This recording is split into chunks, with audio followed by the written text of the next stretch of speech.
p.m., so I'd like to call the meeting to order. Before we start the meeting, just advise that this meeting is being televised and recorded. Anyone who's also recording or televising must, Michael Roush from the Enterprise, remind people to turn off your cell phones, silence them. Make sure I do the same. I just did.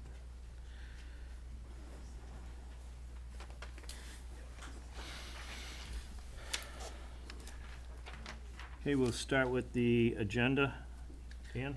Mr. Chairman, I'd like to make a motion that we take number 6, the informal discussion of the school committee, out of order and put that first.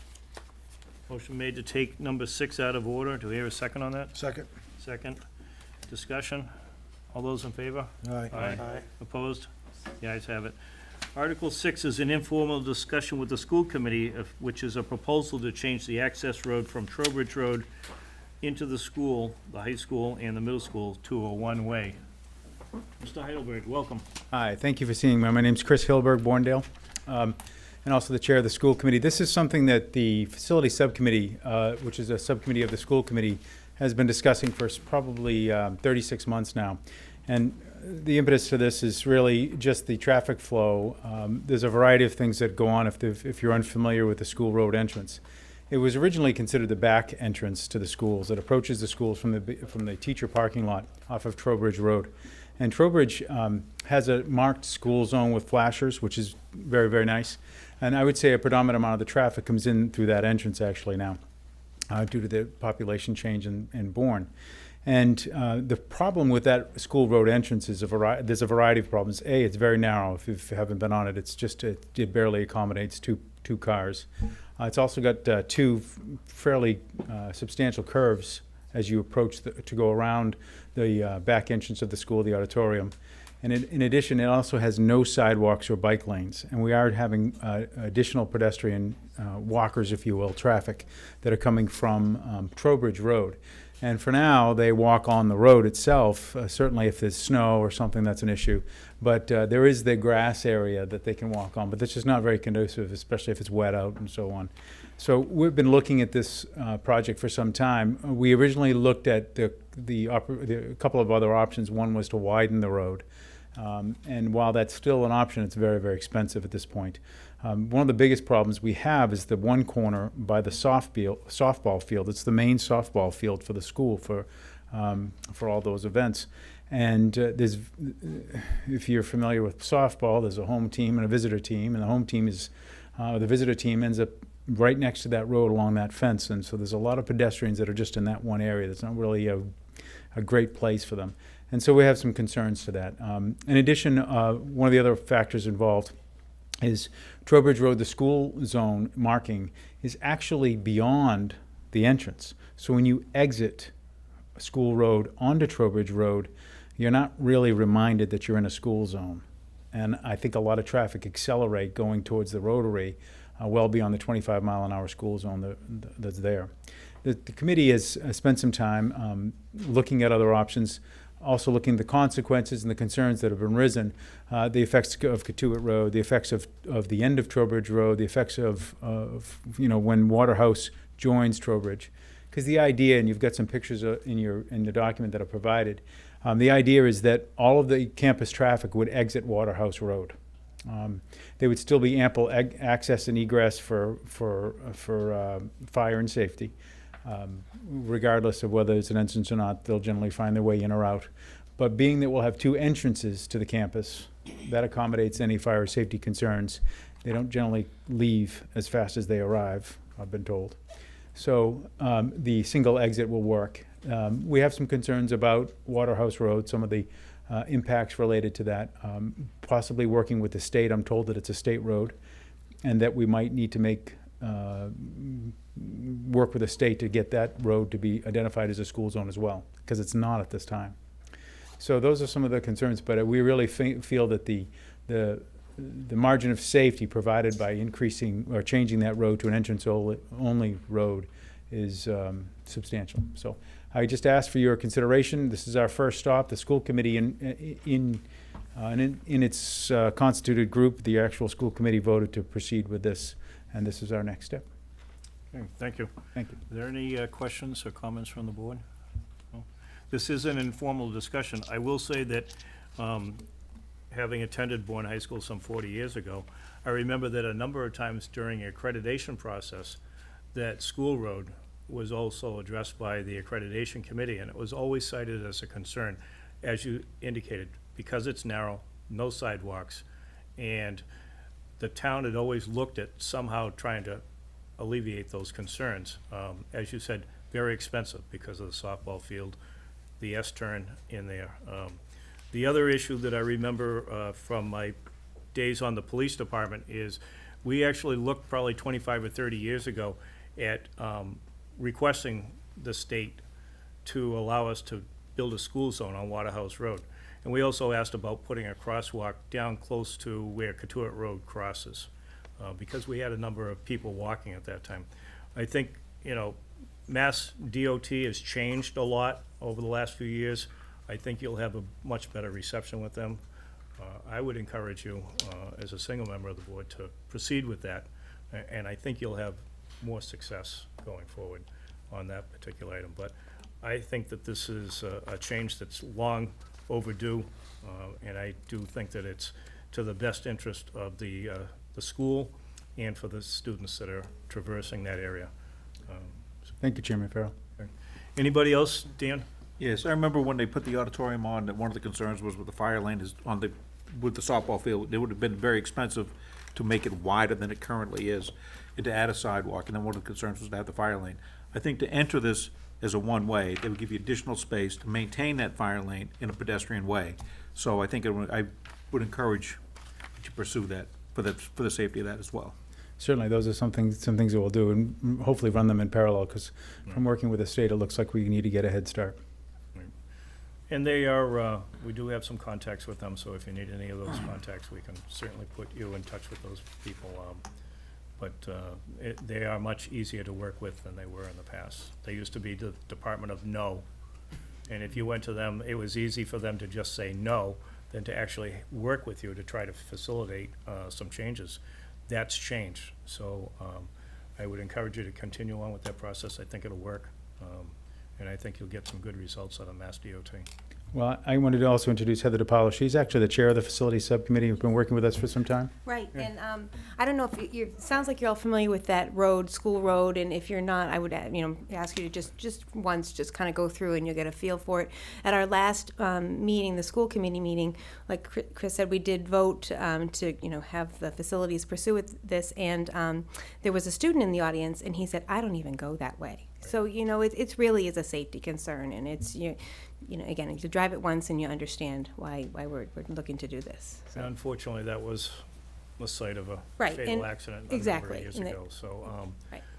I think this is a right move on your part, Good. and we would encourage you to No, proceed I with agree. that. So, but just so that we can do this, it's informal, but I'll take an informal vote of the board just to gauge the support of the board. So, all those that would think that this is a good avenue that they could proceed, could they signify by raising their hand? No. Okay. Thank you very much. I appreciate Good that, luck. and we'll work this on Oh. parallel. Can I just add to Yep. the conversation? Mr. Heidelberg also contacted my office. Yep. I will be developing a staff response. I did talk to the regulatory group on Wednesday, and I will be asking the fire, the police, and the DPW to submit their comments, so it could be in support of this, so you have something official from staff members. So I will be doing that as soon as I can. Appreciate that. Thank you very much. Thank I you. don't know if there are any notes left from that 25 or 30-year-old that we looked into, but that was when I was with the police department, so. Well, in October of this year coming, we have a fairly exhaustive audit by the New England, by NEASC, which is a very accreditation group. Right. And I suspect that will be an issue, so we'll at least have something proactive being done about it. Excellent. Thank you. Okay, good luck, folks. Yes, and thanks for taking us out of turn. I appreciate it. Okay, that concludes number 6. First on the agenda is an approval not required, Mass General Law 4181P for 357 Circuit Ave LLC, 4 unbuildable lots. Hey, how are you? Good evening, Joel Kubik with Holmes McGrath from Falmouth, representing the client. As you said, these are 4 unbuildable lots. Currently, there's 1 unbuildable lot there. It's mostly salt marsh. And the client would like to split that up into strips of land similar to the existing lot that's just south of this property. They're labeled as such. These are, again, unbuildable. We have a view on that, any place? Mr. McKenzie, do you have a question? No. Anybody else, questions? Just wanted to get an idea where this is. What's the purpose of the 4 unbuildable lots? He didn't specify to me exactly.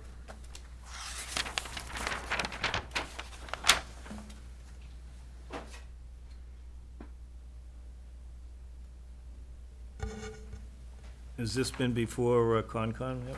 He has had discussions with conservation about an area of use that he wanted to do up by the road, but we're not representing that, so I'm not sure of the outcome on that.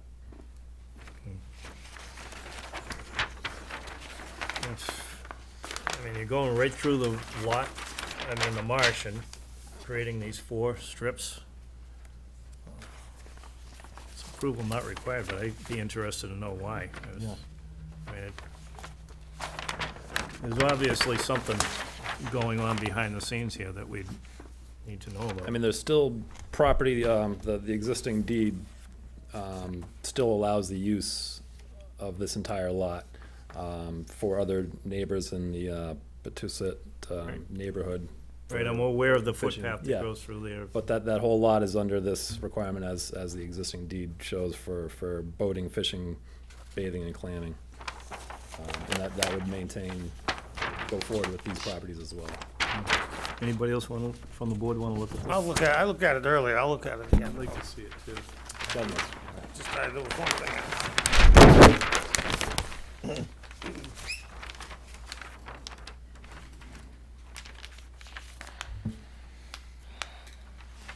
Showing a salt marsh. I can't figure out where this is. If you go out onto the island Yeah. and you bear to the right at the fork, At the fork? Yep. it's on the Yeah, left. there's a bench, there's a, the wooden town bench. owns that property right next door here, one lot removed from this Beach is right property, here. with Right. a memorial area with a bench. Beach is right that- there? That this owner. Right. It comes out and it goes around the island. So this is before you even get to the beach then. Yeah. And there's a footpath, okay. Send This that is back the around, area the in Steve one, between. oh, What are we Steve missing? got one, There's okay. a house right at the end of Island Drive. Over here. Oh, Island Drive, further in. When you say beach, you mean the sand spit area? There's the locus, so, The public beach area, go past the public beach area. Past the public, Yeah, you come And past the it's- beach. past the cranberry bog. Yep, then Hit take a left the- of the fork, Hit the fork in the road, Oh, take a left. come down, and there's a little bench right. Holmes and McGrath, is that correct? It's, and then it I actually haven't been to the site. I had the surveyors go there. I was hoping you guys knew where it was. pretty sure I know where it is, but Okay. comes it's a little just, pond at times. it floods, I know that. It's completely salt marsh as it's shown on the plan. he must wanna sell each of. There is one little high area, but, That's his business. not- Is that gonna it's- create, So you don't have no Four separate idea deeds? It's an what the A&R. reason is to divide this into, he Four lives right across strips. the street right now. I mean, again, this isn't approval buildable. This not isn't, required? I don't know how he's gonna distribute that land or where it's gonna go to. That wasn't part of our discussion with him, so, this was, all we're involved in is creating this plan. Mr. I Chairman, got what lot does the owner live in? 357, right across the street. This property is owned by the 357 Circuit Avenue Okay. Trust, so.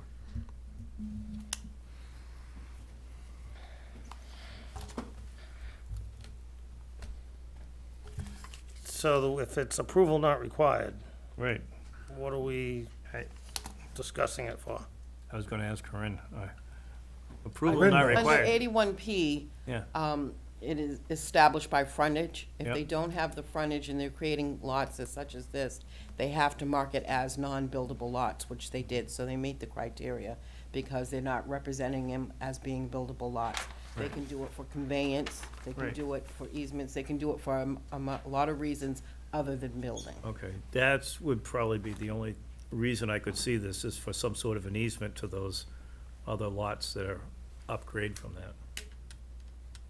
Or assessed value. Well, it's unbuildable, so who knows? I mean, can't imagine what it's assessed at, not much, I would think. Any abutters? Anybody else here want to speak on this? No? Come on, Joe, you're pretty good at this stuff. What do you think?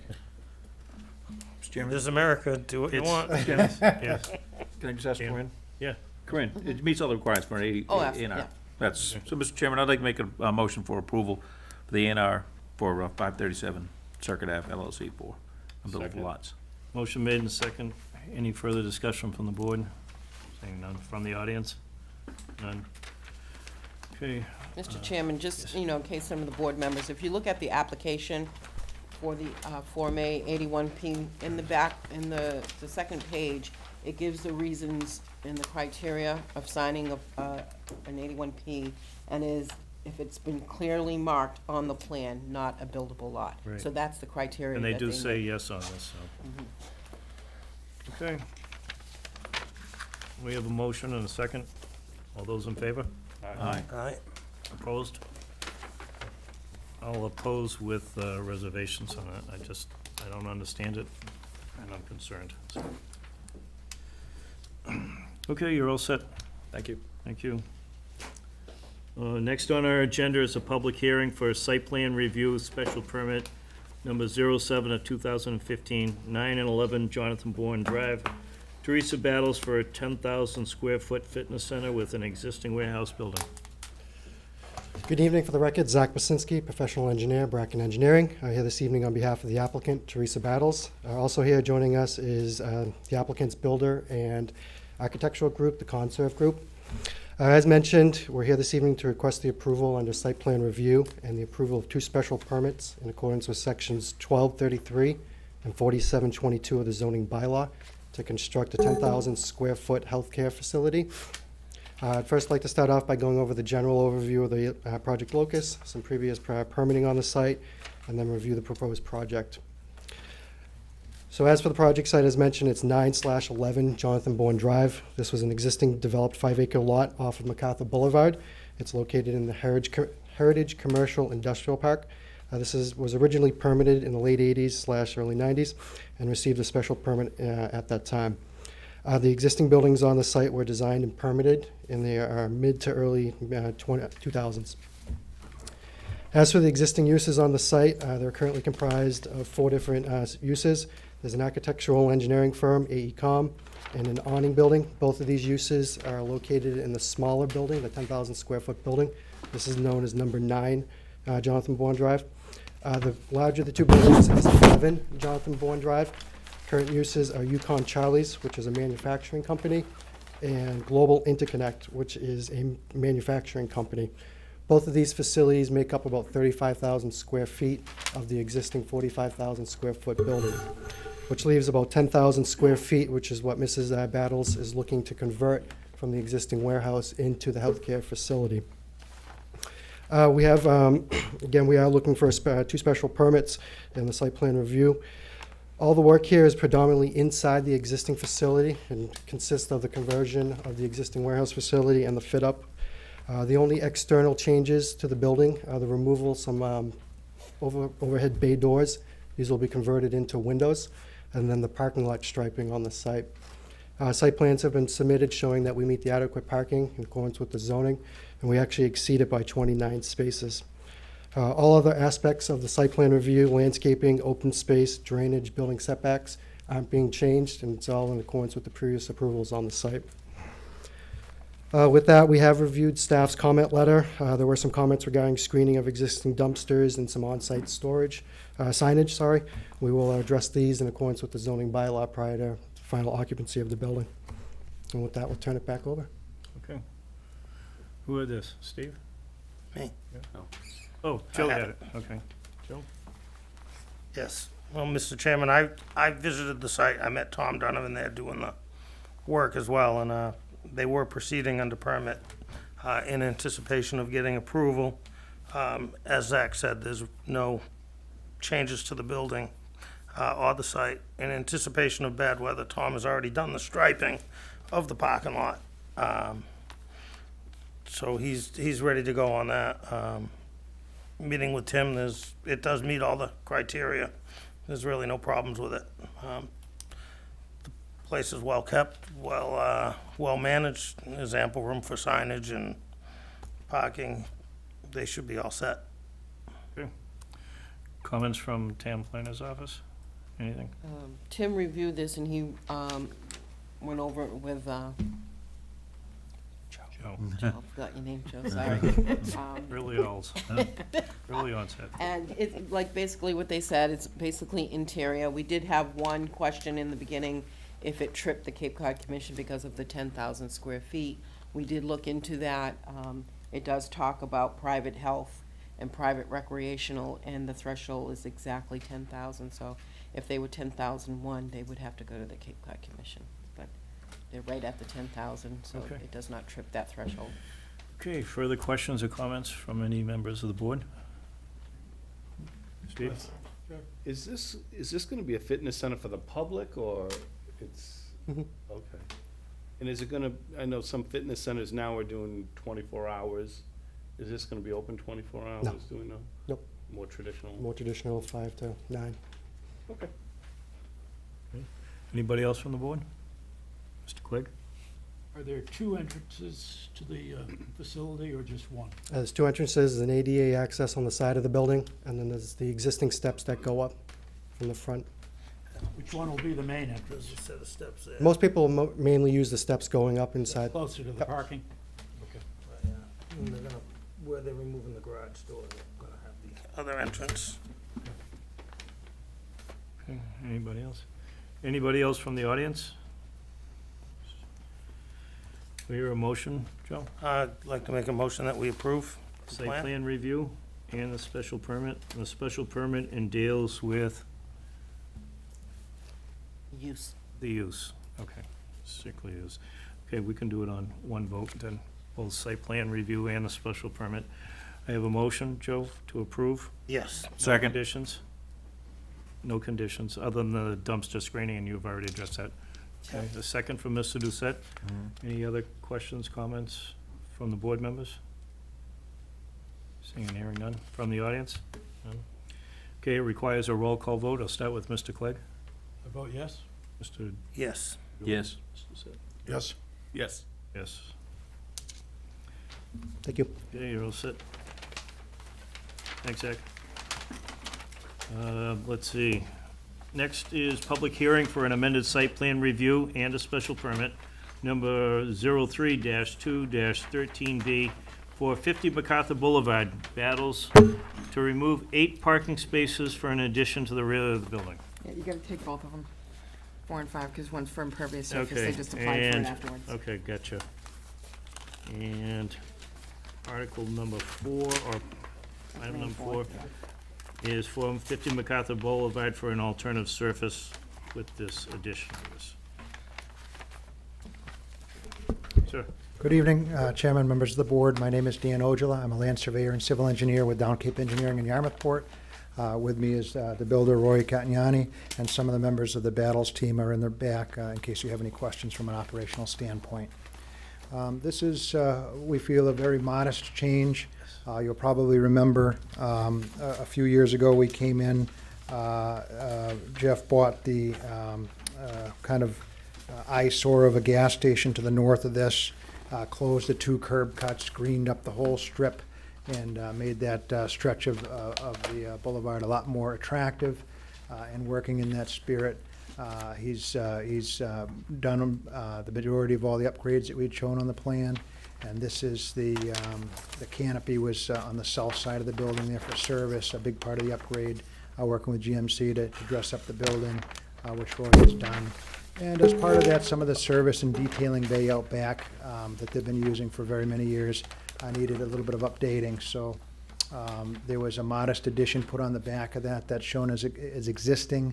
And then now what we're looking to do is modify the stripes so that the professional drivers can maneuver the cars in and out of that bay.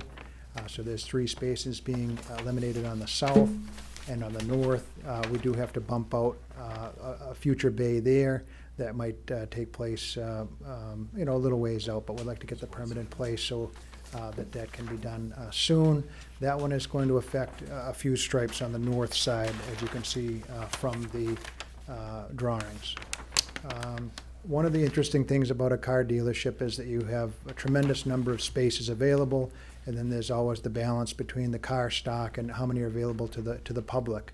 To that end, Roy has marked up one of the other site plans with, you can see there, the Ds and the Cs, so customer spacing is all delineated. The parking calculations are in the lower right there.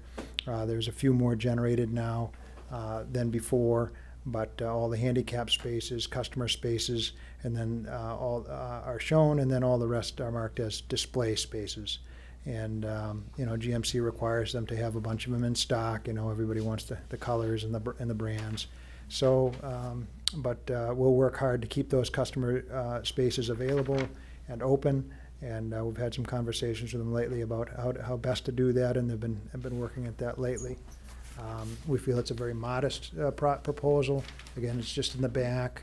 You may recall there's a school building way off to the west. There's no residences directly near where we're working there, so there would be virtually no impact to the neighborhood. The lighting was all the low levels. We handed in the lighting plan before, and that was found by staff to be acceptable. Tim buzzed through this and had a few points. We had basically goes through the nuts and bolts of what we're proposing here, but those two the small addition and the modest change to the south. He noted that the drainage O&M had not been passed in. We did drainage calculations with the prior submittal, and I can certainly, if you want to have it as a condition, submit an operations and maintenance plan for the owner to sign as part of this approval. The building commissioner, Roy tells me, did make a finding that it's a 25-foot setback to the rear because there's no residences there. Nonetheless, the building is, I think, 37 from the line, so it would meet that in any event, the new addition to the north. The lot coverage was, it's only about 10% by buildings, and the minimum usable open space, if you look at the other sheets that we'd done, was about 25.7%, so well in excess of the 20. You're taking about just a little tiny bit of change here, as the addition you can see is over a paved area and gravel. So would appreciate us getting a de minimis call on that as we clearly make the open space requirement. Again, he points out the building setback with respect to the school, but Roy tells me he's had a conversation with the building commissioner, and the 37 is okay, but in any event, but the 25. I want to amend that just slightly, if I may. Oh, sure. Yeah, that's Roy. Roy Carignani from Conserve Group. I think he's referring to our permit issued by the building commissioner with respect to the previous addition, where he found that the addition is not there's no residential property abutting the addition. There are residential properties further up along that property line, I think to the north, but not abutting the addition. So at the time when he granted that permit, he found that the 25-foot requirement was not in play. And so, in fact, this building addition proposed tonight is further away than that. All right, so that corrects that. And we'd point out we're being good neighbors. We've left the fence well off the lot line there, and that's been in place for many years. Certainly the abutter can speak if they have a mind to, but I recall at the last meeting that we worked with them to keep the light levels low and keep that fence in its current location. So that's the nearest residential abutter. And again, it's very modest. The almost the identical arrangement has been working for very many years. They pull in there and make the turns and get in and out of the building with the detailing crew. It's just professional drivers. We don't have the general public back there trying to make any of these maneuvers. It's just a modest bump out and a couple little changes to the back. We sure would appreciate you looking at this and giving us a pro-business approval, and I'd be glad to answer any questions that you have. Okay. Steve, you had this one. Yes, this one is mine. I've made 2 site visits to the lot, sort of get a handle on this. And there are never concerns I have after making those site visits. And in no, in no particular order, I'll just point out some of those concerns. If we look at the north side of the plan with the display lots, it's indicated that there are 1, 2, 3, 4, 5, 6, 7, 8, 9 spots. See what I'm saying? Yes, I do. Okay. Now, when I was there today, 8 of these 9 had 3 trucks displayed in each spot. And over to the right, where there's sort of a right angle, there were, I think, 3 trucks in this area. Sort of in the middle of the plan where this light fixture is and a drainage area, there were trucks parked in this area. In the gravel areas in the western side, it looked like there were maybe employee vehicles parked over here. Now, getting to the addition that's currently going on in the proposed addition, that would ultimately eliminate 8 spots. And those additions would call for an additional 5 parking spots. So really, the net result of that is a loss of 13 required spots. I did walk on between the building that's where the building is going up now and the lot line, the school department lot line. And from the building to the lot line or thereabouts, there's a significant drop off about maybe 12 to 15 feet. It's almost like a cliff. If anybody fell off that, they could hurt themselves. And that concerns me, not because anybody's gonna fall off that, but that concerns me because it doesn't appear that as this building is going on, there's any erosion control or silting considerations going on. And it looks to me, if that area is just left as it is, there's the potential for some significant erosion. And that's town property, so I have a feeling if a neighbor lived here, that neighbor might be here and have some significant concerns. And since it's town property and we're a board, I think we have to voice those concerns as it relates to that erosion. I did talk to Tim on several occasions and spent quite a bit of time with him. And I think he sent to somebody, maybe Roy, a memorandum with a number of these issues. Another issue based on the use of it as opposed to what we see on paper is access of emergency vehicles. I mean, the lot, when you go there, has way more cars than is depicted on, way more vehicles depicted than what we would see here. And my concern is emergency vehicles getting through. And that is one of the decision criterias on a special permit. And there are technical considerations. My concerns would probably be alleviated with, a positive recommendation from the fire department that, emergency vehicles can negotiate these turns and the way the property is being used doesn't pose a hazard. And again, that is one of the criteria for approval. So I think that that's something that needs to be addressed. What I would suggest is that the memorandum that Tim sent out, that you take a good look at that and maybe make revisions to the plan that address those concerns. Because it doesn't, I know you said it's a modest change and we're just eliminating a couple of spots, but it's not really what's going on down there. It's this site, as far as from a development standpoint, it is to the max. And a display spot is, I think, as supposed to be for one car, and there's three in just this one small area.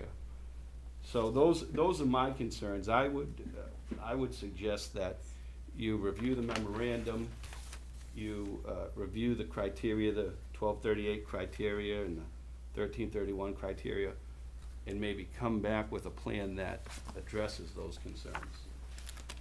Sure, if I could address some of that. Sure. Yeah, I think that it is an extreme slope in the back, but you'll notice it's a dense, wooded area. Then it leads out to a ball field that's quite distant. So, we're not dealing with any direct abutters, but certainly, I think perhaps if the board conditioned it that we stake the lot line and put a silt fence in, and then put some riprap on that slope, it would stabilize it. We actually was looking through the file and had a structural engineer make a recommendation for that. And that's something that could be done quite easily and would make that slope very stable. With respect to the fire department access, one of the things to remember about a car dealership is that it isn't, the Cape Cod Mall parking lot where you might have a lot of people going to every single car. These are display vehicles, and a lot of people will, cruise the lot with a vehicle, but you're not going to have the sort of, shopping cart, somebody hitting a person with a shopping cart or those kind of accidents in a dealership. This is more of a, an outdoor display area. That being said, we absolutely would keep all these aisles open. I think that the plan that you have in front of you demonstrates that, and that would be enforceable by the building commissioner or any other zoning enforcement officer. If there's cars parked where they aren't, it's a letter to the owner, and then you could probably fine them $300 a day if he had an issue with it.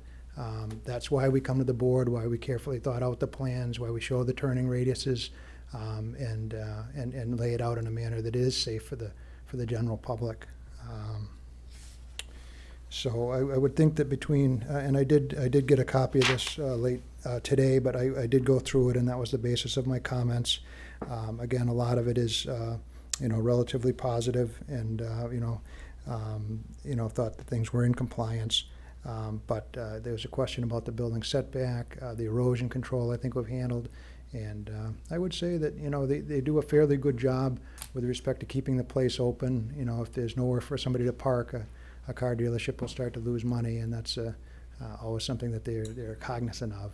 But we can work a little bit harder at that, and it seems to me that perhaps with some riprap and condition for a roof dry well, you could approve this, and then we'll work with Tim to button that up, and wouldn't have to go through the exercise of another hearing.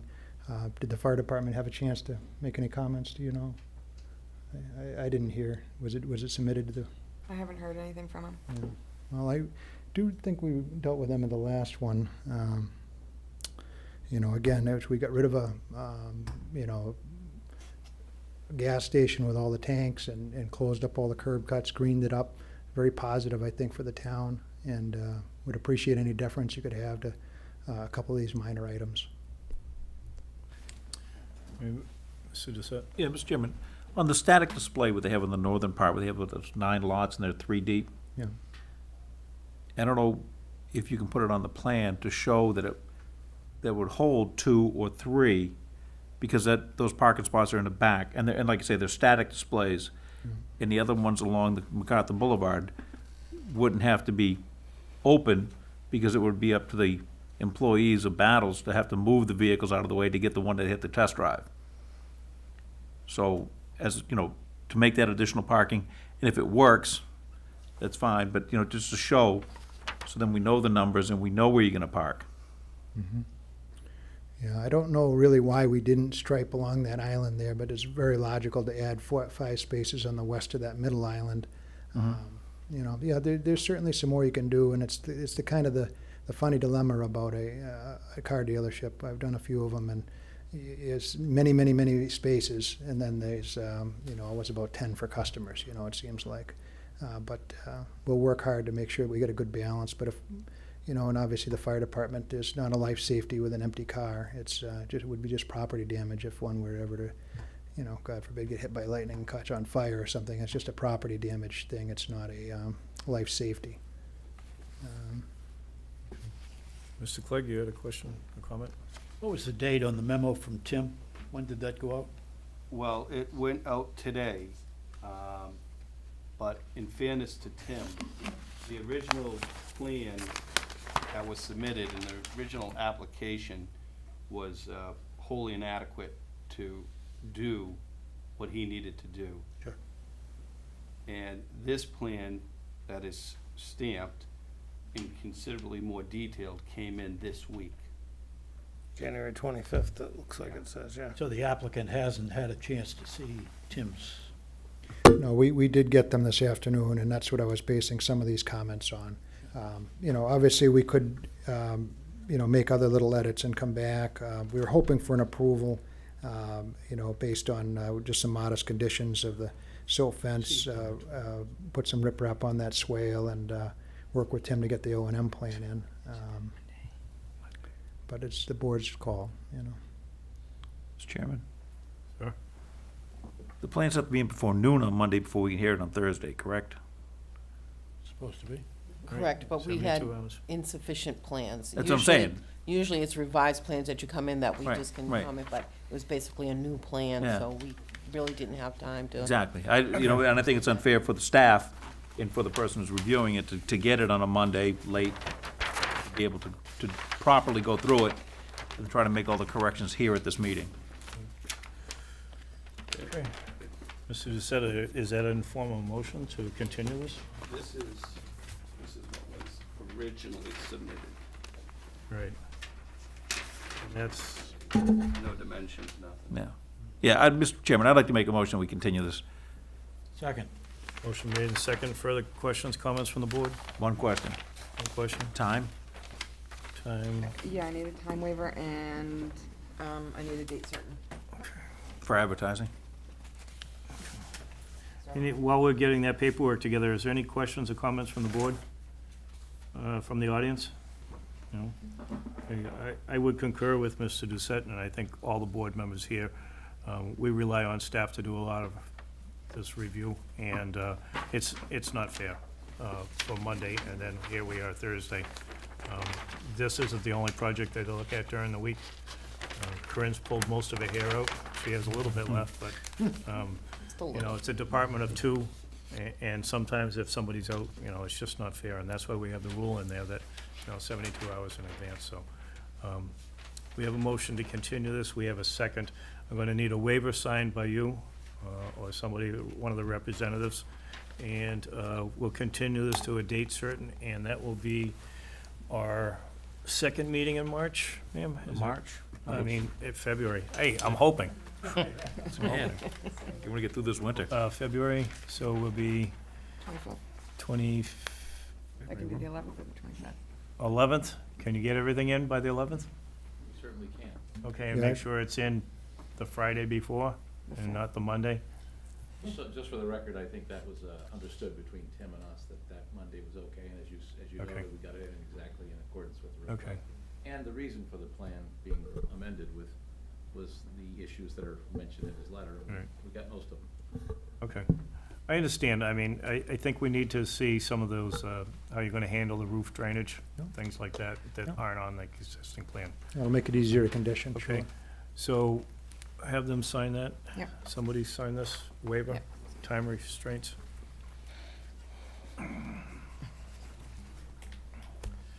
Just sign So- both lines, please. February 11th? Is that right? Yeah. Okay.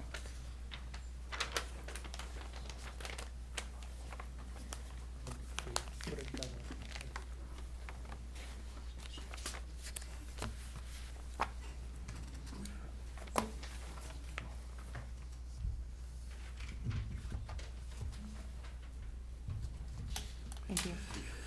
Okay, this matter, again, before we do continue it, I'm just gonna say, we appreciate Battles being in town. They've always been a good neighbor. We wish them all the success, but we do have a couple issues that need to be addressed, so we appreciate you continuing this. We will continue special permit 213B for 50 MacArthur Boulevard to February 11th, 2016. Do you need a vote on that? We will. Okay, all those in favor? Aye. Aye. Opposed? The ayes have it. Thank you, folks. Thank you for your time. Oh, yeah. You need this and this.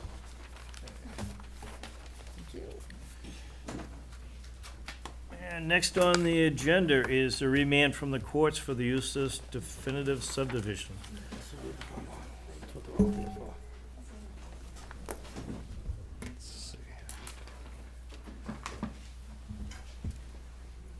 Mr. Fitch, good evening. You certain may. I hope we'll make this Quickly. simpler, quicker and simpler.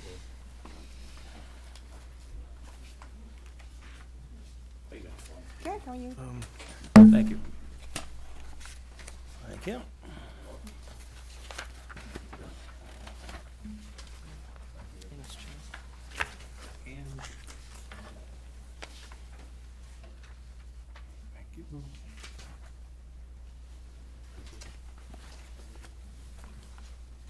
Thank you. Thanks.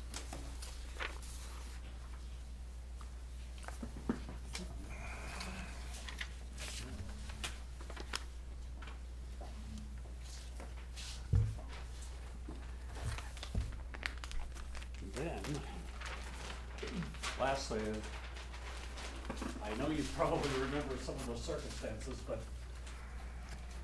you can't possibly remember the details. I only have a couple of these, but You can leave that one over there for Steve. Thank you. We can share one.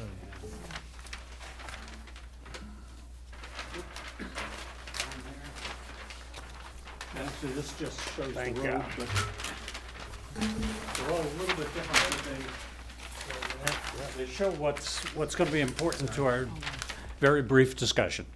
Mr. Chairman, members of the board, I'm John Fitch, and I'm here on behalf of the abutters to this very small project. If you recall, it was a creation of one new lot, one new building lot off Eustace Lane.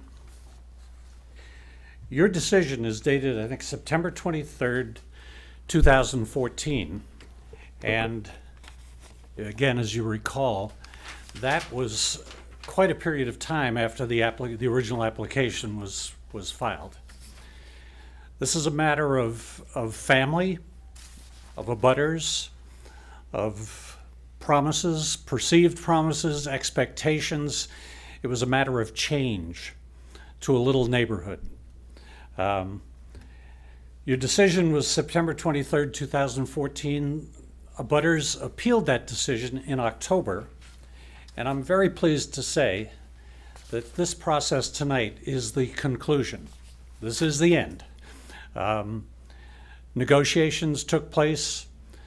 Obviously, the board was named as the defendant, but the parties in interest were the abutters and the landowners.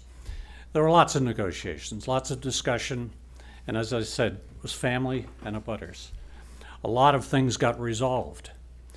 Everything that has transpired and the reason we're here tonight is all with the full assent, consent, and approval of your attorney, Bob Troy.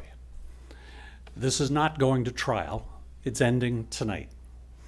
And what we are asking the board to do is to look at just one little piece of your decision.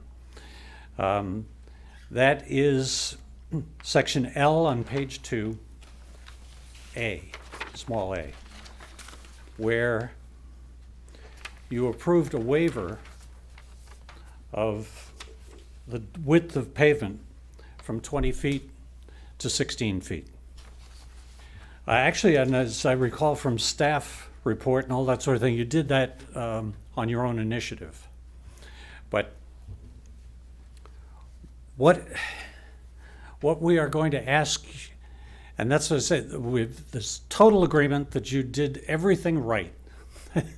You exercised your discretion, and what the applicant, the neighbors, would very much appreciate, and the reason we're here tonight, is to ask if you would consider using your discretion to change the reduction in the width of that pavement from 16 to 12. And I'll explain. What we're talking about is Eustace Lane. And that, if you recall, is the existing paved way access that comes off Scraggy Neck Road and will service the new lot. Currently, using that road are two properties.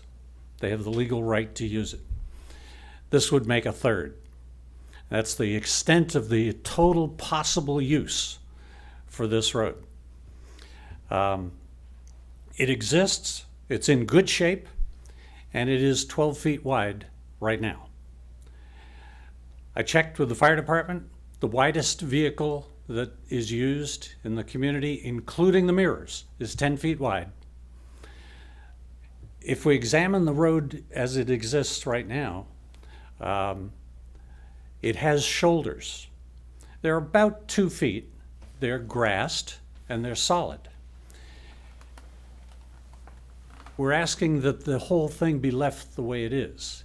If it were to be widened by another 4 feet, it would require the removal of 27 decent-sized trees. And the plea of the people who are here tonight, whom I'm representing, and the landowners, is that the flavor and atmosphere that is existing right now is desirable by them. They would love to leave it that way, and they recognize that you balance the need for good access versus the need to preserve vegetation, and you're guided in your regulations both ways. There's always that conflict, and that's what requires the balancing, and that's why we recognize this is completely within your discretion. I have a lot of time that I personally lived in Sagamore Beach. I love that area because it's narrow roads. The narrowness makes people slow down. I even know for a fact there that there are several roads that are only 8 or 9 feet wide. They're the width of a blade on a town truck, and they serve 8 to 10 houses without any safety compromising. Those are, I wrote them down here, Mayflower and Priscilla Roads. If you know that, they serve, it's a dogleg that connects Bradford and Williston. It's a town road, and it's only about the blade of a large town truck, at 8 or 9 feet. This road serves 7 homes. Holland Road is another dogleg, and it serves 10 homes, and it's 1 car width wide. And Williston Road Extension is very similar. It isn't that this kind of thing is not unknown, and I know what you try to do. I know what your charge is, and I respect that safety. Down here at Eustace Lane, as I said, there are only 3 users, and there aren't going to be any more. There's no more land left. 1 more house is going to be added. What a narrow road does, and this is why the parties want it to stay that way, is it makes you slow down. It makes you pause. And if you're passing somebody, you stop and you might wave to a neighbor. It can work. I live on one myself, and I very much enjoy that feature of it. It slows you down. I wanted to point out that we were scheduled to meet a few weeks back, and unfortunately the meeting had to be canceled. The gentleman, Chris Wilder, who's most affected by this, he came here to be here that night from London, and he had a head cold.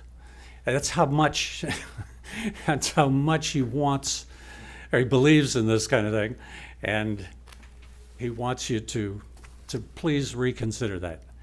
If you did it, it would simply be to leave the existing road the way it is, preserve those 27 trees at what we assert is no compromise to safety or your responsibility to the public. We'd like to leave it that way. That would solve the whole situation. We're down to that within the family, within the neighborhood, and there are some other people here who'd like to support this, and I'd like to give them a chance to speak.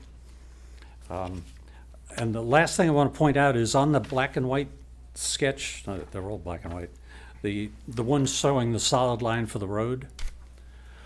On the approved plan, it shows that stretch coming right off Scraggy Neck Road. You see where the arrow says proposed widening? Yes. The widening on the plan only begins at that point, so that the first stretch of the road seems to remain at 12 feet. And it's from there on that we'd like to see it at 12 feet. Okay. Do you have any questions for me? You lied, you said you'd be quick. Well, I'm trying. Wasn't I Is quick? there anybody that's not for this? Any, who had this? Anybody from the board review this? No, just the whole board. Okay. Any questions or comments from the board? I'd like to hear from the audience. Yeah, I'd like to All hear right. from them too, so. Thank you very much. Thanks, John. Up here, sir, because this is televised and recorded, we need you at the microphone. Plus, the camera wants to get a nice picture of this. My name is Fred Eustace. I'm a resident of Scraggy Neck. I'm actually here representing my two sisters who were the official abutters who filed the appeal of the ruling back in September. There's been a lot of discussion in the last year within my family with the Joneses. Eleanor Wendell is here. She's a Jones. We've had a lot of controversy. Actually, the controversy goes back for more than just a year. Oh, we know. Yeah, I know you know. We've finally reached the end of the controversy. And in fact, I was very pleased that my sisters actually decided to drop the suit and simply make a request, because they feel very strongly about the driveway issue. And I know that Chris Wilder feels very strongly about the driveway issue. And as I understand, both my sisters and Chris have essentially decided to drop the appeal and simply make an appeal to the board, to you, the board, to keep the driveway the way it is. I've been driving up and down that driveway for 55 years or so. And again, I'm very pleased that my family has finally worked these issues out. The Joneses can move forward and sell their property. I'd like to leave it the way it is. So, Thank you, sir. Anybody else from the audience?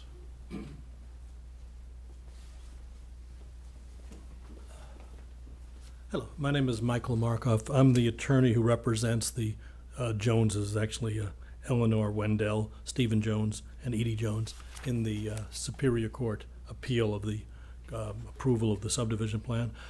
My clients are very happy that we're at the end. They do support this request. They're appreciative of the fact that the subdivision was approved. They do support the request that Attorney Fitch has made on behalf of his client, and we hope that you grant it. I just wanted to note that the original notice for the last hearing, it listed the address as, I believe, 676. It's actually 678, but I don't think anybody was confused by that. Okay. That's it. Thank you. Eleanor Wendell is here also. She's a little shy, but she does support this. And if you'd like to hear from her, she can let you know that herself. She can nod. Okay. Thank you. Thank you, ma'am. Any other questions or comments from the board on this? I just have a comment, Yes. small, but, you know, on the road, I can appreciate the 12-foot width. My only concern, and this should be your concern too, when you have an emergency and there's that 10-foot wide vehicle in the road fighting a fire or whatever, and now the ambulance needs to go by or some other piece of apparatus, you're stuck. And I've had a similar emergency at my own place, and there's no time to act when it happens. It has to be there in place. I don't know if there's room on that, even to leave a spot for a secondary vehicle to pull off to the side without doing the whole road, but that would be a concern of me if I live there. What I wanted to mention is that there are 2-foot shoulders on each side that are usable. I mean, they're flat, they're grassed, and they're stable. Yeah, so We've- maybe it could happen, but that may be one of. We've all considered that. And Okay. Mr. Doucette? Yeah, Mr. Chairman, similar to Joe's concern, I don't know if there was any discussion. I don't mind the 12-foot width if it was one way. I don't know if there's any discussion on that. Well, When you plow, yeah, no, it can't be one way. Can't? It doesn't work one way. There is another access from the other side, but that crosses their private property. That's just a driveway. It's not part of the road. I wish I could say otherwise, but no. But it's still, it's 3 houses at the most. well, normally what the board historically has done, when you get a second house, we make this to the regulations for the subdivision to build the road to that second house. We give you the first one to the driveway, the second one needs subdivision standards. But this is coming back from the court, it's a little different, and so just some concerns that I had, that's all. I was gonna add, John, that, correct me if I'm wrong, Dan, probably 6 or 7 years ago when this probably all started, I was on the police department, Dan was on the fire department. We actually took the largest truck that the fire department had and tried to traverse that road. If there were a fire there, there would be no way for that truck and a 12-foot wide road to make a turn onto any other driveways, period, the end. And that's what we have to look at, is the safety of not just the residents in the area, but for the whole area, because fires do spread. And that was one of the concerns that we had at the existing time when we did this, is that 12-foot, yeah, we could go up there if another car came, and yes, there are shoulders there, but during inclement weather, you know what happens when you drive on grass, especially a truck, it's going down. I don't know how the board feels on it. I know the area, patrolled up in that area as a police officer for 35, 40 years. It is a quaint little area, but unfortunately, once this was subdivided and another lot went in, as Mr. Doucette indicated, our regulations require that it be upgraded to our subdivision regulations. We did compromise in that 20-foot width down to the, what was it, 16? Yeah. 16.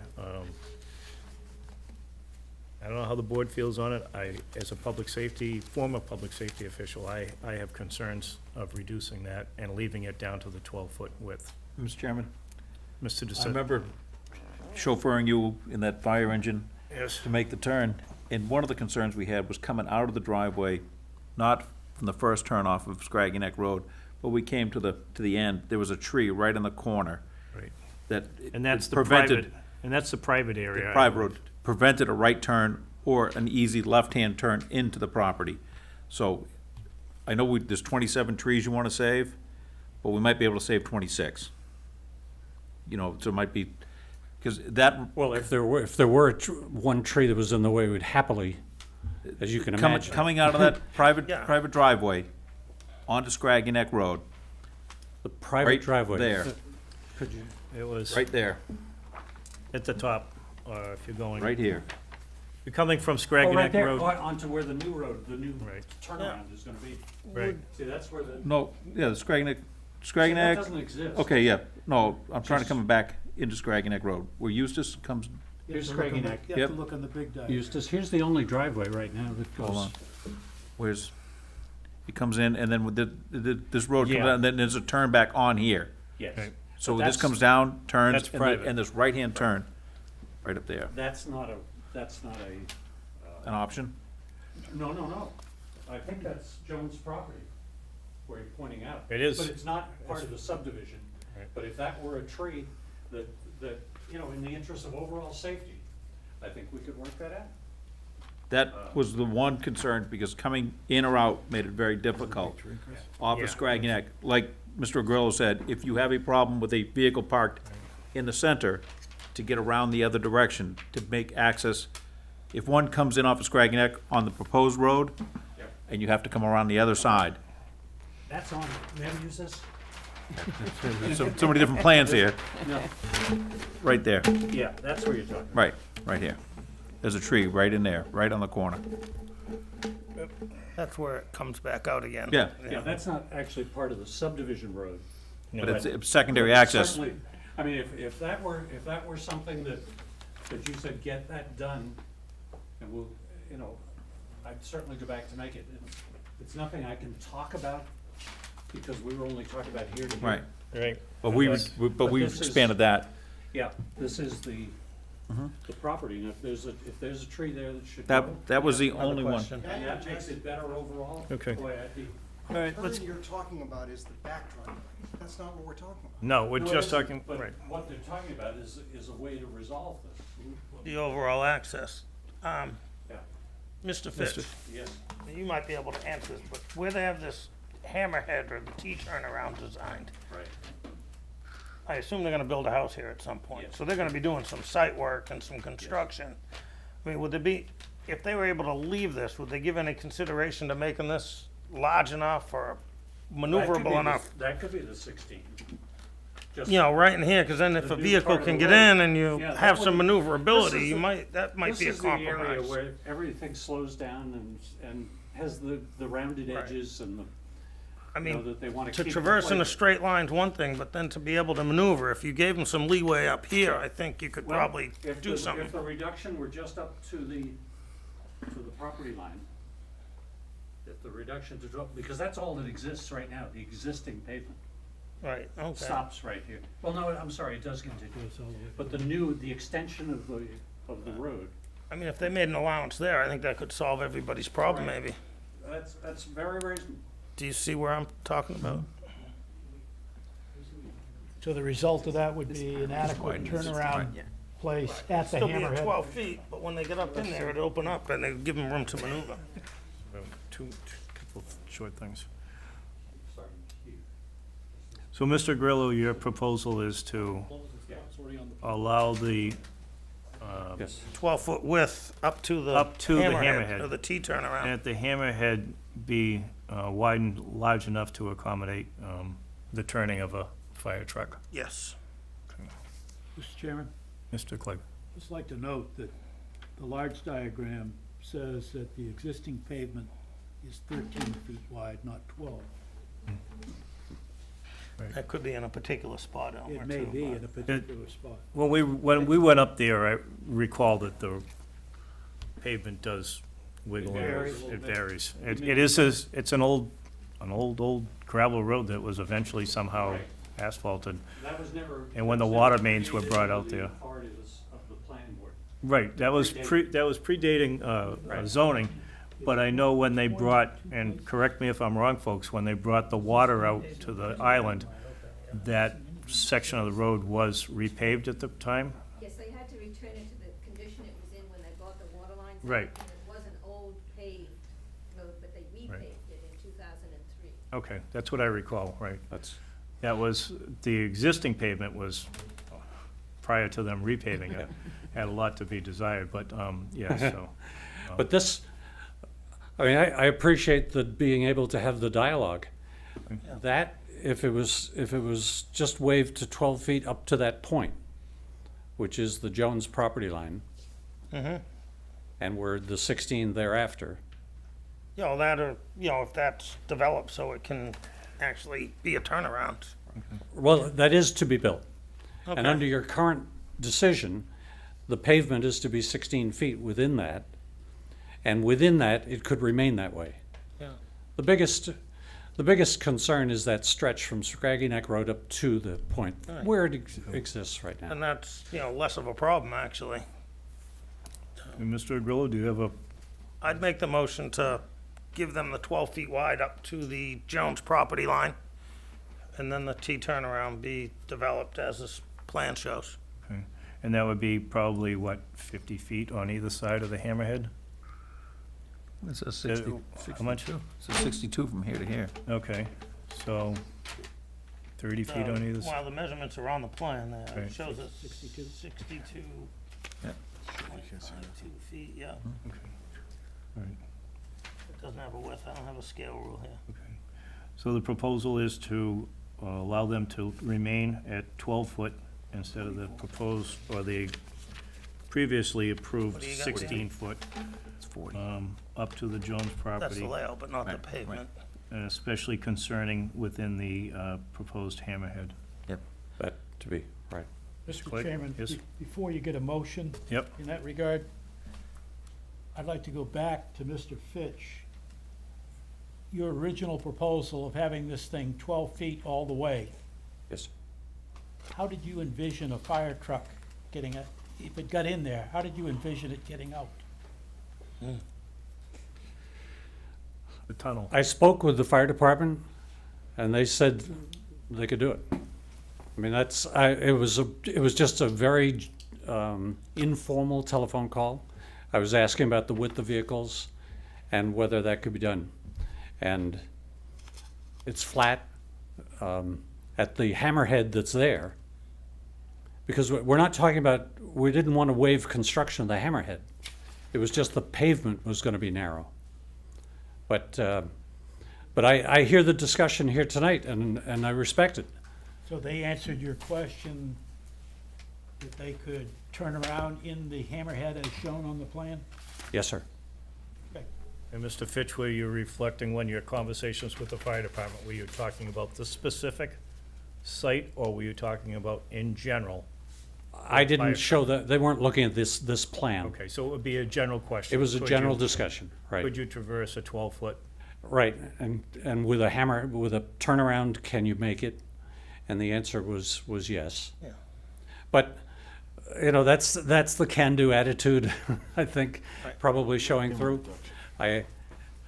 It's been pointed out, and I understand this break and compromise, I wish I'd thought of it myself. It's reasonable. Mr. Chairman? Mr. Doucette, And you had a it- question? I don't want to mandate it, but I'd like to have some consideration for the tree at Scraggy Neck and the driveway coming in, just to look at that, if that's possible. It is. Just It's to make that possible. turn as a secondary, that's the only, At the back driveway, at the top. yeah. Back driveway, it's- So you take a look at it, that was the only, we had a That was very the only difficult corner. time coming out of there. Right. I can't say it was impossible, but it was pretty, real tight Yes. as it existed on a summer day. As I recall, Dan, correct me if I'm wrong, it wasn't a 3-point turn, but it was more about a 10-point turn. Yeah.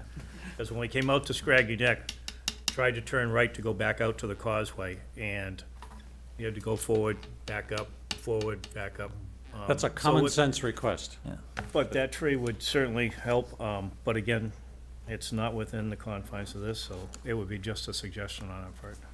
But, Thank you. So, Yes. Mr. Grillo, you have a motion. Sure. Go right ahead. I want to make sure I'm following you. The remand was essentially limited to the question of whether the board would not require the widening of the road as shown on the plan. The only issue before you is whether you want to reduce that widening, which we support. But there's nothing in the remand that goes beyond that issue. And I just said that. Okay, I'm just, again, I'm not sure I'm following. I'm was a not suggestion. mandating that Okay. gets removed. I'm asking you to look at that as a consideration. Just a suggestion. Okay, thank you. You're right. The only concern we have is in this particular vote. Mr. Grillo, let me just recap. You would agree to go back to the original 12-foot width up to the 62-foot section within the hammerhead? Correct. Okay. The property line. Which is Property line. up to the property line, but it goes back a little bit. Okay. Any other questions, comments? Do I hear a second on that? Second. Motion made and seconded. Further comments, questions? No? Okay, this is a remand, so it's just a straight roll call, straight vote? Okay, all those in favor? Aye. Opposed? The ayes have it.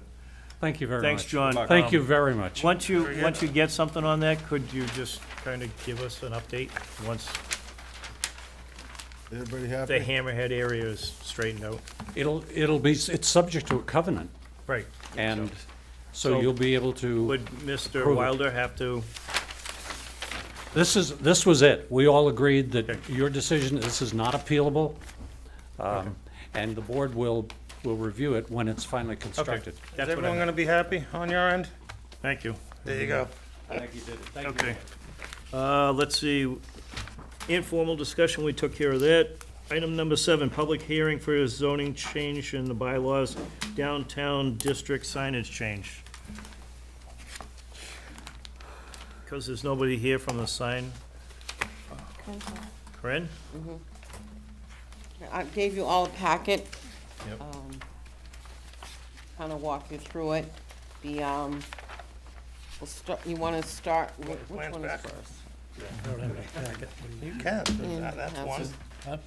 And they give you one Just again, the more big for ones, her. Okay. She has them all. Ian. Yes. Yes. They can afford it. You didn't get one of these when they went around? That one? No. Oh, I didn't get that either. They were being passed around. Where'd you get these? I don't think I have that one. That's all right. It's got all the color photos. That's all right. I don't need them. Okay, Go ahead. okay, this is Article 6. Where are my notes? Oh, here, it's back here. Okay.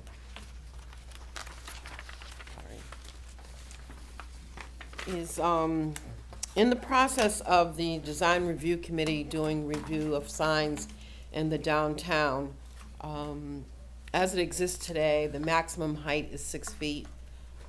We're finding that very restrictive for some businesses, especially on the outlying areas of Main Street. So the suggestion is to increase that to 8 feet with the ability to go to 12 depending on the characteristics of that property and the vision and the view of driving to that site. So that is the recommendation, is to increase the minimum height and to give a definition of the height and how it's measured. We see that people become very creative trying to get the height. So instead of them, creating a big, one suggested a mound of asphalt.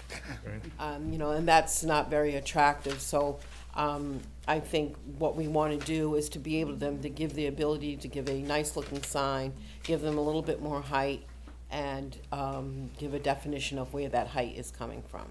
Okay. Mr. Chairman? Seems to make sense. Mr. DeSantis? Yeah, I think a lot of the stem as well from Bay, was it Bay Village at the beginning, when he wanted to get the height, couldn't get the height because he wanted to have the clear view. To do that, he had to put the signs down to the ground, so your visibility down the street was limited or very restricted. So he wanted to get that clearance off the bottom so you can have a good visibility down the street. Yeah, the site triangle was going to be blocked because the sign had to be so low Yeah. that on that site, because it comes out on Washington, Right. that anybody taking that right couldn't see this way. So it made sense there, but their hands were tied in not Oh, being able absolutely. to do that. And there's some, it's basically the gas stations that are having the issues, because they not only have to have their sign, but they have their pricing under it, so it adds to that sign that they have, and that's where it starts to obstruct the view, because it has to be lower. Okay. And then one other question, Mr. Chairman, if you don't mind. In the changes, it says that the Design Review Committee may allow up to 12 feet. Should it be the planning board? No, because No. the signs are not reviewed by the Okay. planning board. They make the recommendation to the building Okay, very inspector good. to Thank you. issue I that just- permit. just wanted to make So, sure. yeah, because otherwise that'll be another step. There's already complaints it's Right. taking too long to I- go I through the design agree. I review. agree. And that would Just just be checking. an additional step that would just make it more difficult. Any questions or comments from the board? Mr. Clegg? Does the owner of Bay Village know that this change Yes, is he in does. process? He's on hold right now. He's on hold? Yeah. Okay. Questions or comments from the audience? The big audience? Okay, I'll entertain a motion to approve this. Motion to approve. Second. Motion made and seconded. All those in favor? Aye. Opposed? Abstaining? The ayes have it. Next on the agenda is a public hearing for change to zoning bylaws, change in height in B3 district. Mr. Chairman, can we go to number 9 first? Okay. Make a motion Skip to take to 9 out of order. So moved. Second. All those in favor? Opposed? The ayes have it. Item number 9, public hearing for a change to the zoning map, change a portion of land from B2 to B3. Yes, you have a copy of the map in your packet, but this is just for the audience. This is the area of the old Canal Side Commons site is what we're talking about here, is proposing a change. The front portion of that property is B2. We're proposing to change that to B3 to make it a continuous flow. We only have one B3 zone in the town of Bourne, and this is where it's located. You'll see I have a kind of a colorful zoning map here, and this is the B3, this is the B2 as it exists. As you can see, it's the only one in town. And this is, the B3, what it does is really reserve it for commercial development. It's going to take the residential component out of it so that you can have more commercial. It doesn't totally eliminate the residential, because you could do residential open space community on 10 acres in a B3. So if a development did come and they wanted to have a residential component, they could do it under an open space community. So, but you can't just pop up single-family homes in this area. So, and I know that the town is looking for economic development, and I think this helps that area to maybe attract some economic development in that area. So, what I'm proposing is to change that. And that will do, the next article, if we can kind of blend them together, I know you might want to take a vote separately, but changing and adding the footnote R, which says, on a special permit, the planning board can increase the height in that area. So what we want to do is to add the B3 to that. Right now, we allow that in the B1, which is kind of ironic because we have no B1s in the town of Bourne. So this would give the ability in the B3. And this area, there's no really, the abutters to this, it's totally commercial. It doesn't abut any residential neighborhoods. So it seems to be a good fit there, so. Thank The you, first Corinne. one is the map change, and Okay. then it would be. For the map change, that is, again, number 9. Any questions, comments from the board? Mr. Clegg, did you have? Is that piece of property entirely in B2 currently? Or No, is it it's split. It's So the currently back split. half is, the back part is B3. B3.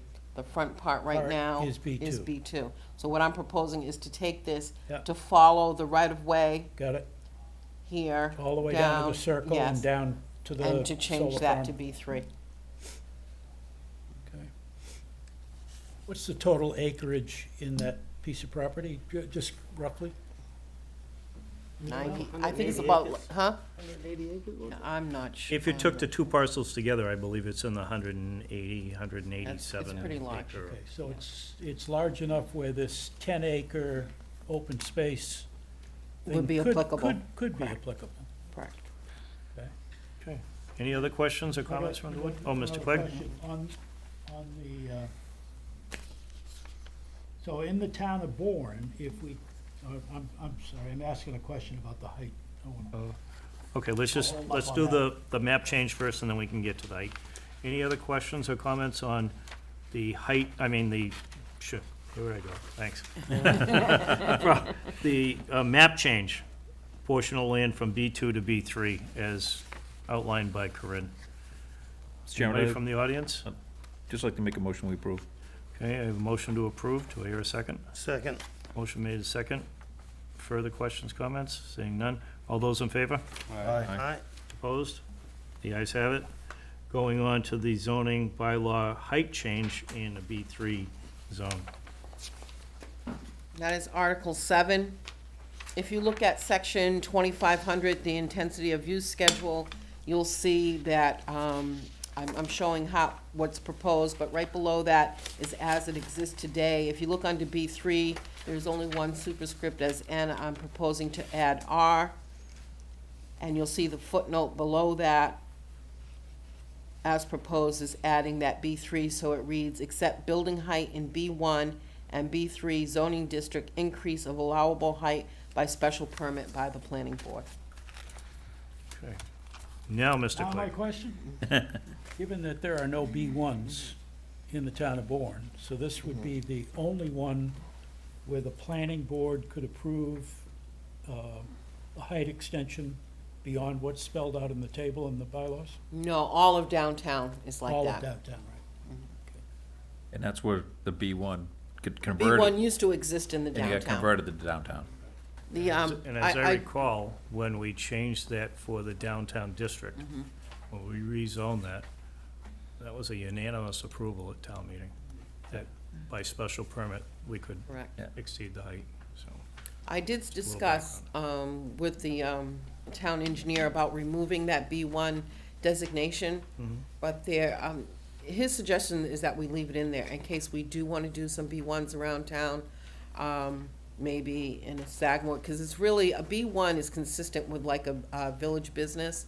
So, but it's a little bit more, you can allow a little bit more in a B1. So before we eliminate it, we'd like to kind of research it to see if it's really going to be usable in the future. Seems to make sense to leave it in there, just in case there's. It's not hurting anything. Mr. Chairman? Further questions, comments? Yeah, Mr. I've been Sec- working with Corinne off and on. We've been working with a hotel motel, trying to kind of change, and one of the concerns that I had was to be able to give some relief in certain aspects.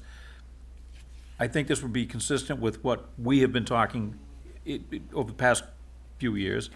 And again, she gets overwhelmed by the requests from the town and other departments. So I'm still working on that, but again, I'd like to continue looking at that. But I think this is a right step for the town to go forward with. All right, thank you. Any questions? Mr. Mulvey?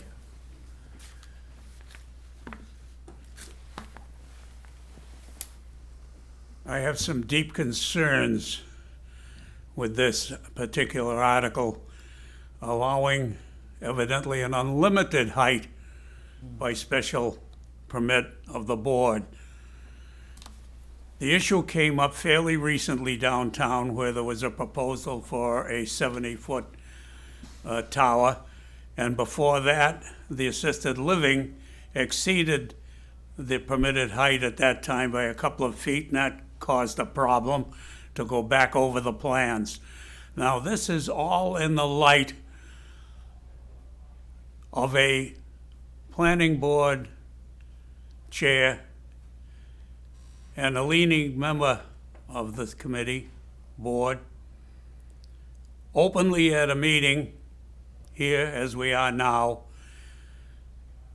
admitting openly that they were proud pro-business advocates, and that offended me because this board should not specifically at an open meeting state as a fact that they were pro-business.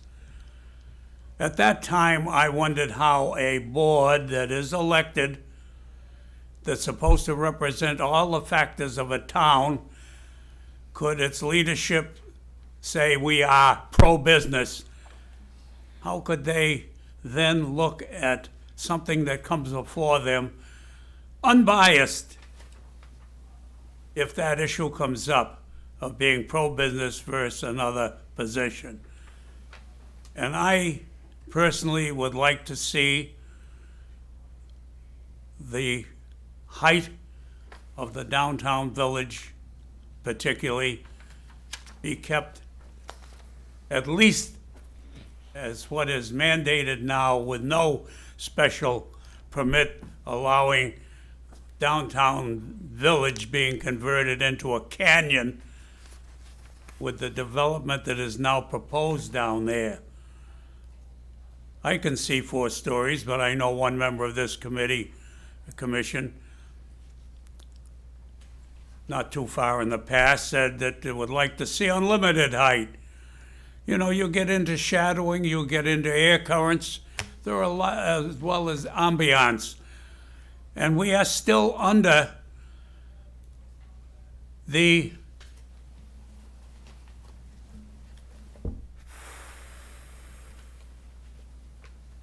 I'll ask Corinne, the document that the town and the county both approved, the open, not open space. Local comprehensive plan, thank you. We are still under that. The town voted it into effect and the county ratified it. And one of the premises of that is growth, yes, and I agree with that. Growth, you can't stop growth, but appropriate growth. And that document stressed in numerous ways growth, but try to maintain the village atmosphere and ambiance. And unlimited height does not agree with that. So to give this board the right to have an unlimited height by special permit or variance or what, I would not agree with at this time because of the attitude demonstrated by a majority of this board in the past. Thank you for the opportunity to express myself. Thank you, Jim, for your comments. Anybody else have anything on it? Mr. Chairman, Yes, sir. I've been pouring through the zoning bylaws as we've been talking here. If you're going north on MacArthur Boulevard past the Waterhouse Road, or actually Clay Pond, everything is B3.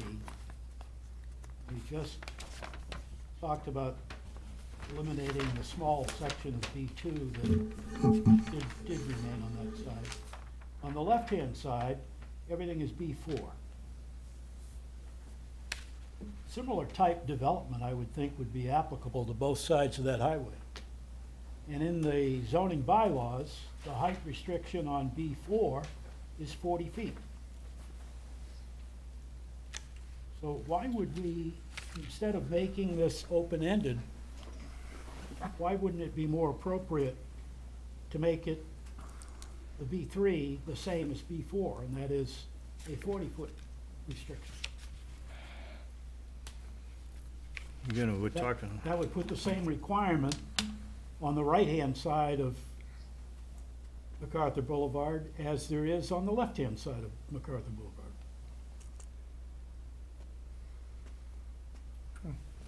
You put a height restriction on that, you might squash the guy that wants to come put that in There's his already- convention resort center over here. You know, Well, that's right gonna now, require more than a- right now, he's restricted to 35 feet. But he can get, with this approval, he can get a, special permit for more height by us, the planning board. If we go Approve, forward correct, with what's being suggested. right. And as Mr. Mulvey points out, that's an open-ended type of thing, and the people across the highway have to live in a different set of rules. Well, we can change the other side of the highway to B3. It's just that one spot we're looking at from going to B2 to B3. You know, the one spot we're talking about extending the height, What one spot? B3. The B2 to go to B3, they already have that B3 there. Well, I know that. but you're talking, so you want to If change, you're talking about changing all B3s, That's the only B, that's a stretch from Clay Pond Road all the way up to the bridge. through the town dump. the town dump, and also Yeah, there's so, no, all right, so I would agree, pretty much effectively, that then, I'd like to know who. And there's a solar field, I'm sorry, there's a solar field just south of that Yeah, as well. right. Who requested this change? It was requested by a potential developer, asked if the town would consider it through the town administrator and the chairman, myself, I don't think it was the Okay. Board of Selectmen So per se, but it it's was potential developer a potential developer, yes. for the plot of land that we just Correct. changed from B2 to B3? I just would like to And is that parcel of property still owned by Stop and Shop? Yes, it is. They are Were they the actively- ones that asked for it? No, they're actively marketing it. Okay. Just a couple of clarifications, especially to Mr. Mulvey's comments. And I may be wrong what he was saying, but he was talking about the downtown, not agreeing with the downtown having unlimited height. That is already in place. That is not on the table today. That has already been voted. That has already gone before the Cape Cod Commission under the Growth Incentive Zone. So that's already in place, and that is not on the table today. What we are talking about is on the other side of the bridge, up on the hill, and that is the only section that we're speaking about. To Mr. Clegg's question about both sides of MacArthur's Boulevard, what you want to look at is that B4 and what surrounds that B4. What does it abut? It abuts residential, it abuts other properties. That B3 across there, you're abutting the base. You're abutting a school. You're not abutting residential, you're not abutting other businesses. You're talking about a really kind of seclusive area that could have a major impact for the town of Bourne. So that is one of the things that I don't think you want to really restrict that area so much, say, because if you're trying to bring businesses in, they're looking, like the business that talked to us, is that we need that height in there to get the use that we would like to get in there. If that business never comes to town, we've now created an opportunity for other businesses to come to town in that very secluded area, other than the downtown, which we're trying to make our economic engine. MacArthur's Boulevard on the going south, it's basically built up. Can it be redeveloped? Yes, it can be redeveloped, but I don't think you want to have unlimited heights on that side of MacArthur's Boulevard. As a taxpayer, I don't want to have unlimited height anywhere, my friend. I mean, and if you've already put it in downtown Buzzards Bay, I can't do anything about that, but I can speak about spreading that any further in the town. I mean, we drive across the bridge now and we look at the towers of those wind turbines from the bridge coming the other way. What are we going to see? An 80-foot resort development up on top of the hill? I don't think we want to see that either. There's got to be some reason here, and I just don't, I didn't appreciate it at first, but now I appreciate the wisdom of Mr. Mulvey's remark. And that is, you don't want to leave it open-ended. Okay. Anybody else? Mr. Mulvey, go ahead. Quite correctly, my primary focus is on the growth in the village under the so-called industrial incentive zone, which seems to leave it wide open to destruction of the village atmosphere. But I'm also concerned with the future character of the town as a whole, whether it's MacArthur Boulevard, Scenic Highway, still land to be developed.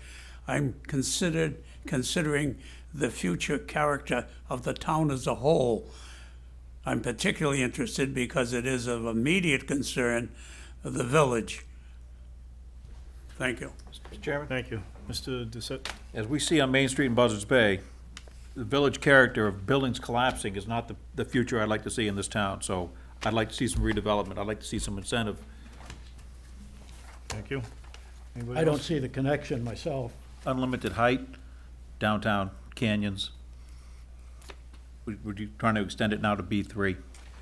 The one thing that I look at, and I'll address Mr. Mulvey's concern that I said that I was pro-business, and in a way I am, because the town is in dire straits right now. We had a recent 2.5 override which failed. We cannot live within our means right now and still offer the same services and whatnot to people. The only development that does not impact local services is usually that of business. And if you build houses, that comes schools and other services that the town has to provide. Businesses take care of them themselves. They take care of their own trash, they can't take care of their plowing. And so, for the town, yeah, I am pro-business.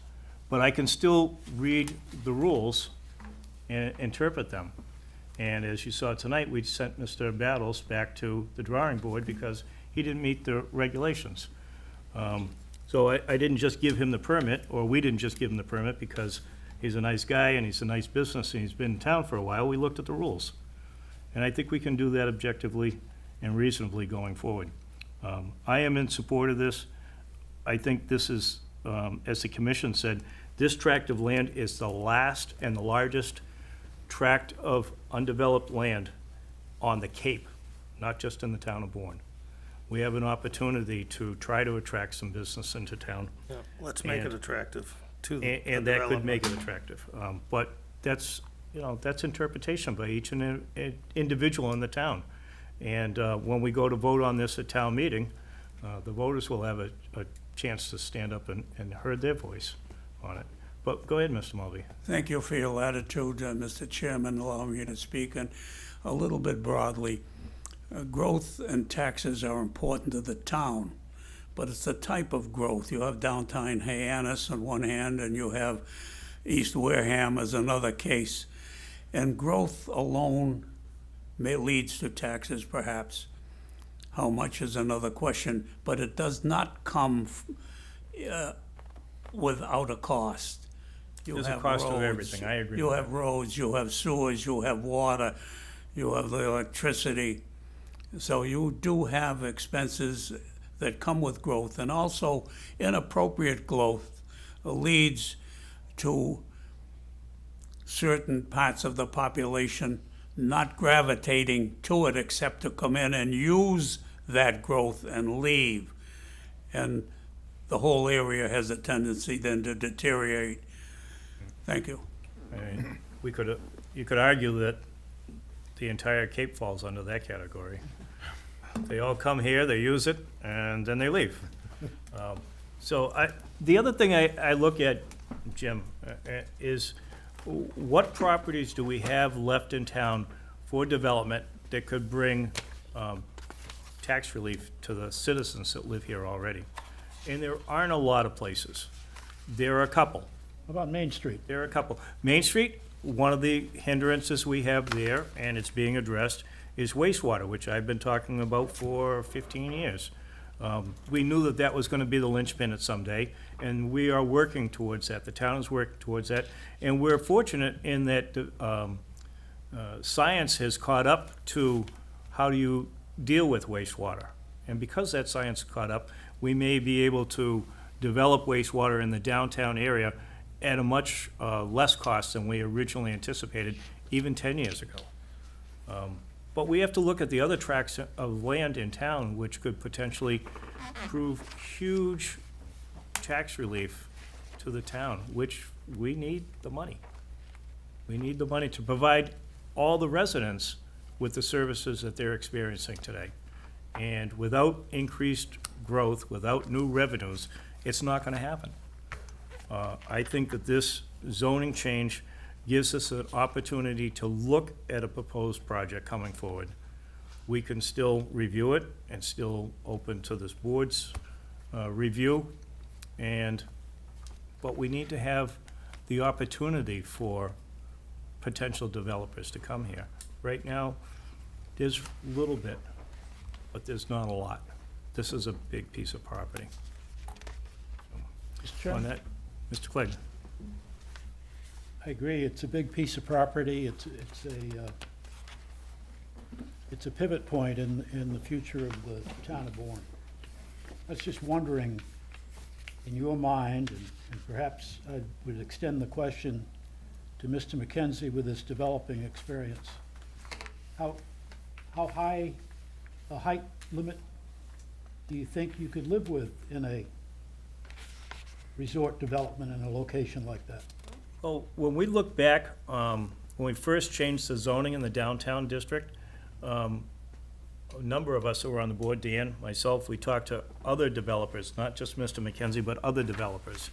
And there were a couple of things that they indicated to us was that Main Street especially, they were behind the eight ball, that they're in a floodplain, that requires certain changes. They would have to extend the uninhabited spot another 16 feet over the existing grade. And so what do they say? Well, if you only got 35 feet, or maybe 40 feet that I can go up, what does that give me? And for them to develop and build in a floodplain, they needed relief. And we told that to the townspeople when we went to town meeting a number of years ago. And as I said, that vote was unanimous to allow us that type. What specific? I don't know. We'd have to look at each project like we do today. Some projects fit in certain zonings and some of them don't. Sometimes they want to cover the whole lot and other times they don't. So I think you have to look at each one individually. Mr. Doucette? Yeah, and Mr. Clegg, I think with the special permit, to grant that, we have to see, they have to prove to us what that would need to get it, so we'd be able to grant it. It's not just unlimited, here you go. They have to prove the cost, and they're concerned with the cost, and we have to weigh it as a board. Right. And also a special permit requires supermajority of this board. So if we did not approve this motion as it's cooking up, and a developer wanted to come in and put a resort development up there, no residential, or no detached residential anyway. And he wanted to exceed the 35 feet that's currently in the B3 wording, what would be his avenue of pursuit? ZBA. The ZBA? And the AO can only extend it certain, there's a The formula. ZBA, they would have to, it would be a variance, and they have to prove a hardship. New development, it's not a hardship, because you can develop it. So that way, if they can't prove a hardship, which more than likely they couldn't under the commercial development, then that business would not be able to do what it needs to do there. So we had a Perry Avenue development come in front of us. They wanted to put a 7-story condo complex fronting the canal. You think we'd wind up having a 7-story complex over there on the top of that hill across the bridge? Again, that would be subjective. That's a guess, it's subjective. I mean, we don't Of know. course, There's we haven't nothing approved- before us. We haven't approved, no one has approved the Right. 7-story proposal alongside the canal yet. Well, we already have a water tower there. Right. Mr. Chairman? I don't know how high that is, Well, but it's probably about 150. Mr. Chairman? Yeah. We can Structure's balance there, the right? height to get more green space, so that's what you're looking at. So we could get more open space, more green space in that piece of property as well, so, we have to balance it all. Also, remember in the downtown, because I hear a lot of people talking about that tunnel effect, that if all the, buildings in the future We would be designed raised that. up. We also have what we call as the step back, that you cannot put that height directly on Main Street. That, I think it's a 30-foot step back, so you would have, a certain height, and then behind that would be higher, so you don't get that tunnel effect. As I recall, the zoning said that we could go up on frontage on Main Street, they could go up 2 stories, and they had to step back 30 feet before they had any height increase from there. And again, we don't know what might go up there. But the board's gonna have the discretion also. We'd have the discretion. If the plan looked reasonable and we weighed all the pros and cons out. Mr. Chairman? Sure. If I recall, Keystone requested 72 feet, and there was an issue, and I assume it was reduced to 70. But that was the building that exists now by the post office. Correct. I think the reduction wasn't by our request. I think it was themselves that changed it, and that was because of the roof pitch. And they found that they could do it at a less, still make sense. Okay, anything else on this? Anybody else? Zach, anything? No? Professional opinion? No? Okay, we have a zoning map change from B2 to B3 in the area outlined, and this is Article what? No, we're just changing the height, Height, this is the height, yep, number 8. number 8. And I have do I have a motion on that? No. Need a motion to approve that? Chairman, I make a motion that we support the zoning change from the height for the B3 zoning district. Okay. Motion made and seconded, further discussion? Okay. All those in favor? Aye. Aye. Opposed? No. The ayes have it. Let's see. Fees, item number 10, fees, annual review of the planning board fees. You all got that in your packet. Entertain a motion to approve the fees as presented by the secretary.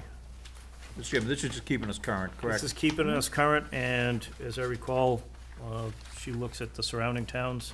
Yeah, I looked at surrounding towns and we're pretty comparable to them.